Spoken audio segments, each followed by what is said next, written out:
ಬಾವಿಗೆ ಬಿದ್ದ ನಾಯಿ, ಅಗ್ನಿಶಾಮಕ ದಳದ ಸಿಬ್ಬಂದಿಗಳಿಂದ ಕಾರ್ಯಾಚರಣೆ.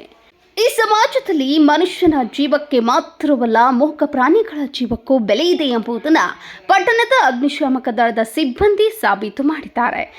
ಬೈಲಹೊಂಗಲ ಪಟ್ಟಣದ ಉಪ್ಪಿನ ಕೂಟದಲ್ಲಿರುವ ದೊಡ್ಡ ವೀರಪ್ಪ ಕಾದ್ರೊಳ್ಳಿ ಮನೆಯ ಹಿಂಭಾಗದಲ್ಲಿರುವ 100 ಅಡಿ ಆಳದ ಬಾವಿಯೊಳಗೆ ಇಂತಹದ್ದೇ ಕಾರಣಕ್ಕೆ ಭಾನುವಾರ ಬೆಳಗ್ಗೆ ಅಗ್ನಿಶಾಮಕ ದಳದ ಕಾರ್ಯಾಚರಣೆ ನಡೆಯಿತು.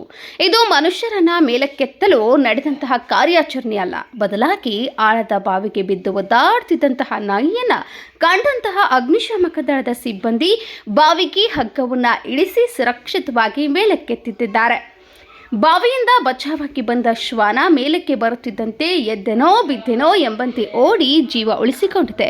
ಅಗ್ನಿಶಾಮಕದ ಈ ಕಾರ್ಯಾಚರಣೆ ಎಲ್ಲರ ಮೆಚ್ಚುಗೆಗೆ ಪಾತ್ರವಾಗಿದೆ. ಅಗ್ನಿಶಾಮಕ ಸಿಬ್ಬಂದಿಗಳಾದಂತಹ BY ತಪ್ರಿ, ರಾಹುಲ್ ಸೋಮ್ಕರ್, ರಾಹುಲ್ ಘಸ್ತಿ, ಕಲ್ಲಪ್ಪ ಹುಚ್ಚಿನವರ್, ನಾಗಯ್ಯ ಹುದ್ದಾರ್, MG ಅಗಸಿ ಬಾಗಿಲ, BM ಗುಡುಗುಡಿ ಕಾರ್ಯಾಚರಣೆಯಲ್ಲಿ ಭಾಗವಹಿಸಿದ್ರು. ಶರೀಫ್ ನದಾಫ್, ಪ್ರೆಸ್ ಕ್ಲಬ್ ವಾರ್ತಿ, ಬೈಲಹೊಂಗಲ.